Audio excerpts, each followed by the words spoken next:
When I was a young lad, I got free tickets to see my home team, Southampton. The stadium was amazing. The sound of the crowd was electrifying. I've never had so much fun. As the game finished and my friends departed, I knew from that day forward I wanted to be a footballer. My mother brought me a goal to practice with. Before I was born, she was a Southampton FC player, but due to a career-ending injury, she retired and became a coach for a Sunday League team. My father, on the other hand, was a drunk, lazy waste of space. When I turned 14, my mother trained me personally. It didn't matter what the conditions were like, whether or not it was snowing, sunny, windy, raining, hailstoning, tornadoing. That's not even a word, but you get my point. She was there every step of the way, night and day.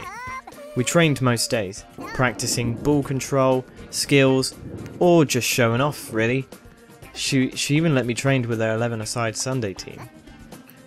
When I turned 15, my mother pulled in some old favours and got me scouted into the Southampton youth team. I couldn't believe it. I met my teammates and I started training with them immediately. I dedicated all my spare time in the personal gym we had in our backyard, improving my running speed, my fitness, my stamina and my muscle growth. At school I took physical education as a GCSE to learn more about the body and what its limits are. Naturally, also played football when and where I could. When I turned 17, I was in college learning further physical education classes. They were tough, but I had my mother to help me. She taught me how to drive and gave me the car as a present when I passed. She literally taught me everything I knew growing up. My father, on the other hand, cheated constantly. I caught him several times and threatened to tell mum. But that just made him mad. He beat me till I submitted. It made me sick. The women were only slightly older than myself.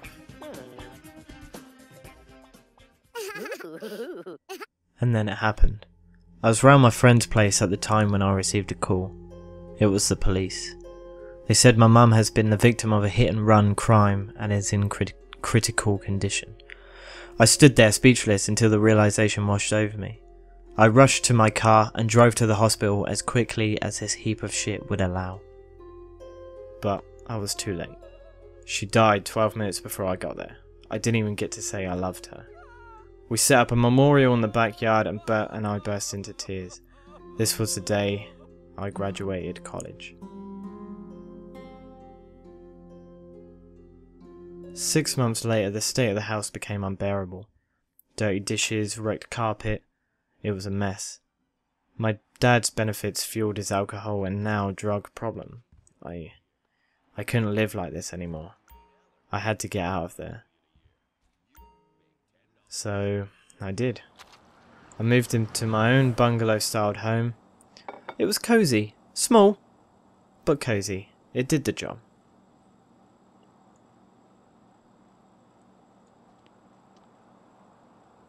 I hit the town most nights with the boys. It was my way of relaxing and forgetting the hurt and pain that is constant inside of me.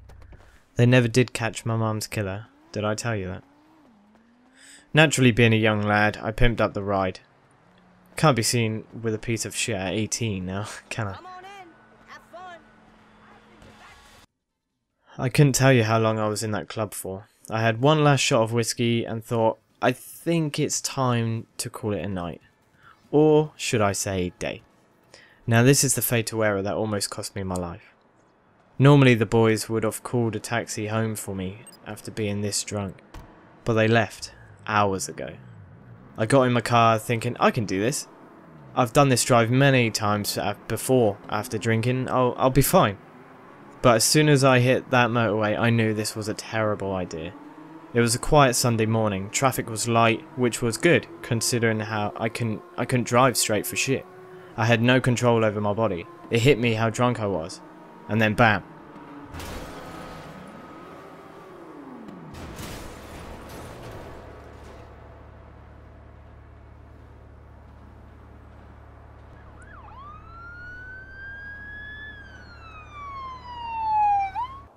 I woke up in a hospital with a broken leg, 4 broken ribs, and the glass cut the shit out of my arms. Doctor said it was a miracle I didn't come off worse. 3 weeks later, when I got out of there, I was advised to rest, and a nurse would come to visit twice a week to make sure all was okay. Her name was Sarah, and she was the definition of perfect.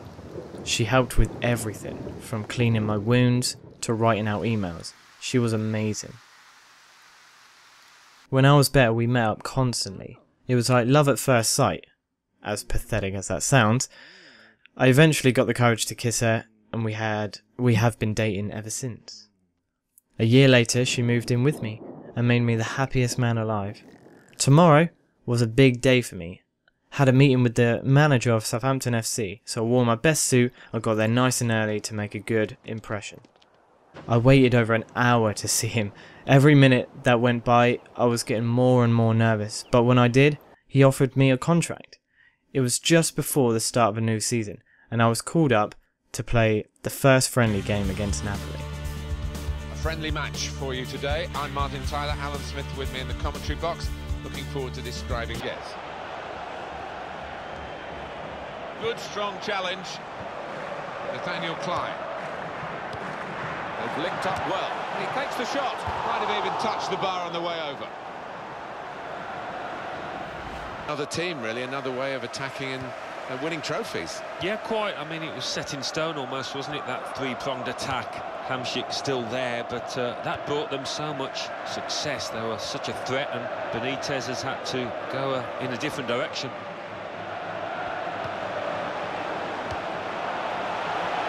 He goes for goal! Oh, we're near the goal, actually.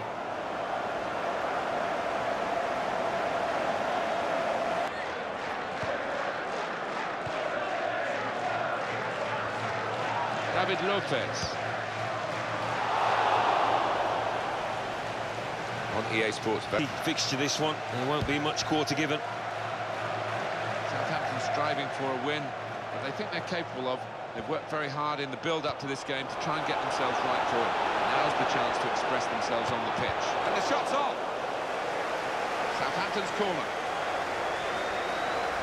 His new fans, and showing some good touches already. Yeah, I mean, training's one thing, but you get out into a match situation with a crowd and it helps you settle even more. Struck it on the volley. Here's the volley.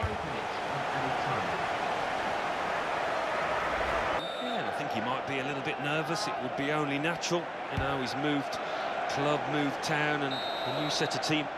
And there is the half-time whistle. 0-0 at the break. There's been a lot of...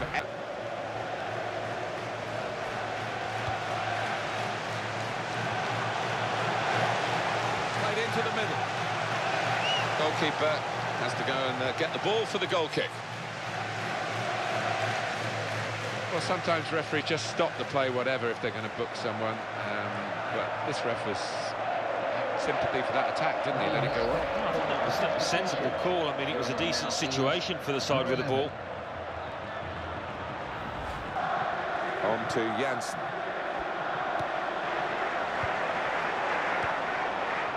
Tadic. Here's the chance. Well, that was the shot. Not a bad effort. No, not bad, but under the circumstances for a player at this level, you... Gonzalo Higuain. Gargano. And that's the end of it at 0-0. Please remember there'll be a 15-minute delay. Well, nothing at stake in terms of league points or cup progress today, but a good workout for the team. They've got a draw from it. Yeah, and I think I don't know whether my nerves were to blame or my lack of experience, but my first game for Southampton was poor. I got a match rating of 5.8 and picked myself up a yellow card for my frustration. The manager left me out of the next two friendlies. I do not blame him. After the first game performance, I would not play me either. Leon scored first and we got one back, but in the same minute Leon scored again, giving them the win. Next game was against Bastia, not sure how to say it, but we went 1-0 up in the 27th minute, then 2-0 up in the 47th minute, and then finally in the 84th minute we go 3 up and secure the win. I was called up to the manager's office, and there was a contract for Birmingham City for a loan deal. He left the decision up to me. That evening, I was taking my normal run down the beach, thinking it over in my head. This would be good experience for me. If I go there, I might get more playing time than I would here. But that would mean moving temporarily to in or around Birmingham. I would have to persuade Sarah. I dunno, maybe she'd like it there? As I stopped to enjoy the view and the noise of the ocean waves, I came to my decision.